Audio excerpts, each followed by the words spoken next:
Voilà, bonjour les amis. On est toujours dans la lecture de la Passion de Saint Jean. Nous sommes au chapitre 18, les versets 28 à 38. Et si vous pensiez qu'aujourd'hui on allait avoir l'interrogatoire de Jésus chez Caïphe avec le Sanhédrin, eh bien, vous vous êtes gourés, nous sommes passés directement chez Pilate. Cependant, on avait emmené Jésus de chez Caïphe à la résidence du gouverneur. C'était le point du jour. Ceux qui l'avaient amené n'entrèrent pas dans la résidence pour ne pas se souiller et pouvoir manger la Pâque. Pilate vint donc les trouver à l'extérieur et dit « Quelle accusation portez-vous contre cet homme ?» Ils répondirent « Si cet individu n'avait pas fait de mal, te l'aurions-nous livré ?» Pilate leur dit alors « Écoutez, prenez-le et jugez-le vous-même suivant votre loi. » Mais les Juifs lui dirent « Non, non. Nous, il ne nous est pas permis de mettre quelqu'un à mort. » C'est ainsi que devait s'accomplir la parole par laquelle Jésus avait signifié de quelle mort il devait mourir. Pilate rentra donc dans la résidence. Il appela Jésus, lui dit « Es-tu le roi des Juifs ?» Jésus lui répondit « Dis-tu cela de toi-même ou d'autres te l'ont-ils dit de moi ?» Alors Pilate lui dit « Mais est-ce que je suis juif, moi ? Ta propre nation, les grands prêtres, t'ont livré à moi. Qu'as-tu fait ?» Et Jésus répondit, « Écoute, ma royauté n'est pas de ce monde. Si ma royauté était de ce monde, les miens auraient combattu pour que je ne sois pas livré aux Juifs. Mais ma royauté, maintenant, n'est pas d'ici. » Pilate lui dit, « Alors, mais tu es donc roi ?» Et Jésus lui répondit, « C'est toi qui dis que je suis roi. Je suis né, je suis venu dans le monde pour rendre témoignage à la vérité. Quiconque est de la vérité, écoute ma voix. » Pilate lui dit, « Qu'est-ce que la vérité ?»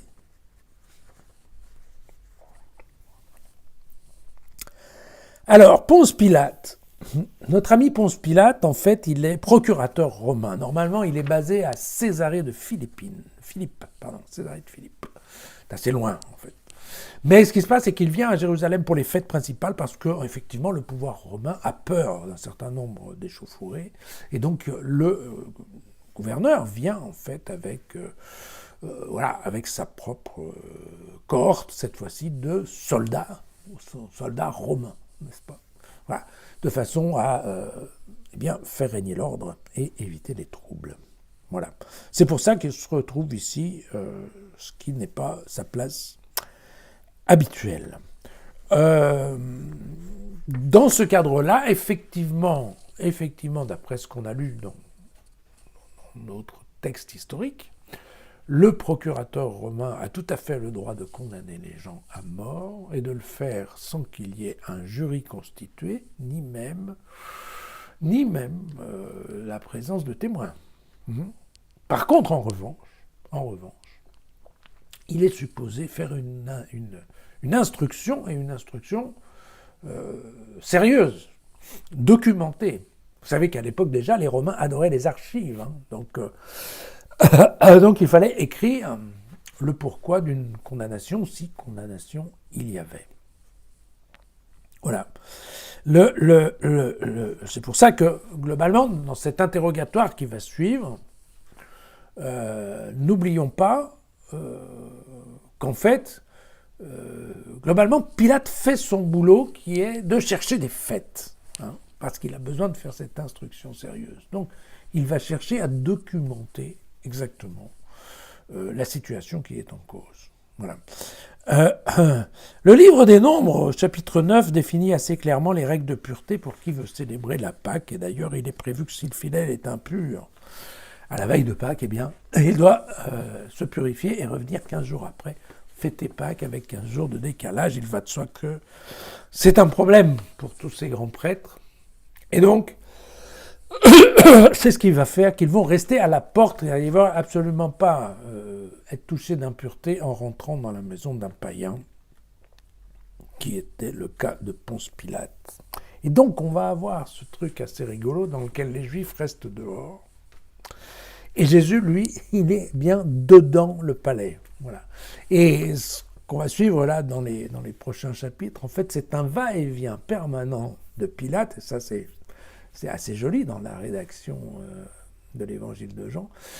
Et une série de va-et-vient, au moins 7 fois, il va changer de direction, de l'intérieur à l'extérieur, à l'intérieur à l'extérieur. Voilà. Donc on ne peut que sourire, mais vous allez voir, il rentra. Voilà.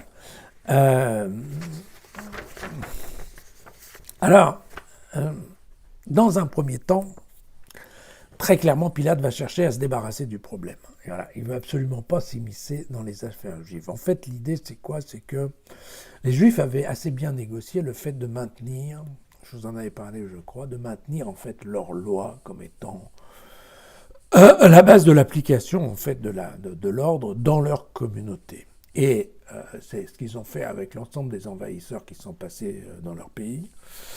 Et globalement, si la loi des Juifs correspondait de près ou de loin à la loi romaine, ben, ça posait aucun problème. Pourquoi pas, vous avez qu'à vous occuper de ça.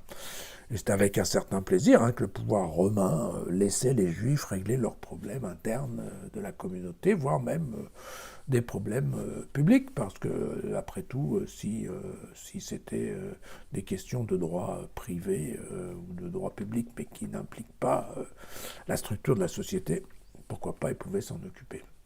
Par contre, quand on commençait à parler de mettre quelqu'un à mort, où là on parlait quand même de choses un peu plus sérieuses en termes de justice, là il était convenu que ça passait dans les mains du pouvoir romain. Voilà. Quand on a bien lu un peu ce qui se passe, en fait, c'est un peu faux ce qu'on vient de dire, parce que les Juifs avaient conservé le droit de mettre à mort un certain nombre de gens, typiquement dans le cas d'un païen qui serait rentré par effraction dans le temple.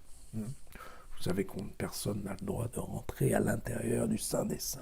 Et si quelqu'un avait fait ça, évidemment, la milice du temple, mais à l'époque, on n'avait pas, mais bon, voilà, on avait le droit à ce moment-là, les Juifs avaient le droit de le mettre à mort.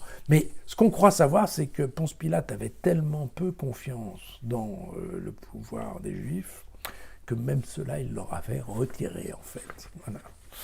Mais donc, on comprend bien que dès le début, les Juifs viennent avec l'idée d'une mise à mort. Rien de moins, rien de moins. Ce qu'on trouve, ça nous avait été annoncé au chapitre 12, qu'on n'a pas encore lu ensemble, mais dans le chapitre 12, Jésus dit ouvertement « Pour moi, quand j'aurai été élevé de terre, j'attirerai à moi tous les hommes ». Donc voilà, et par ces paroles, il indiquait de quelle mort il allait mourir. Donc c'est bien, on retombe sur ce concept. Dès le départ, il était prévu que ça allait se terminer sur une croix.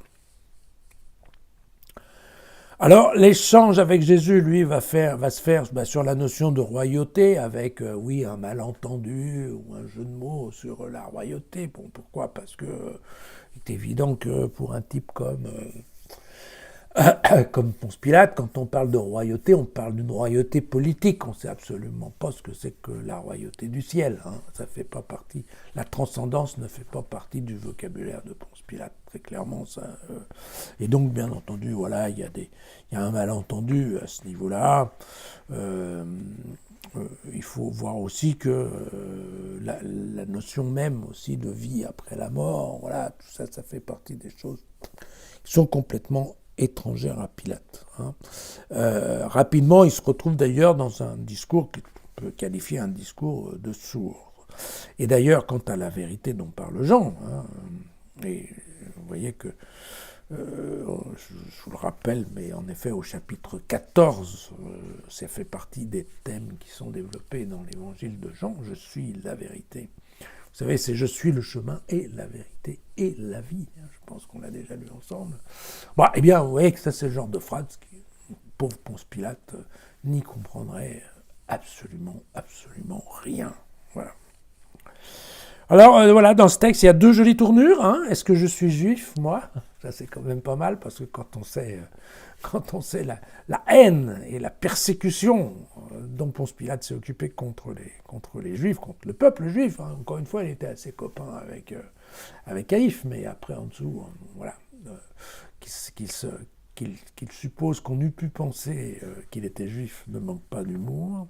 Et puis, il y a cette fameuse phrase « Qu'est-ce que la vérité ?» voilà, dont on a voulu dire beaucoup de choses. On a voulu prêter toute une pensée philosophique à la question.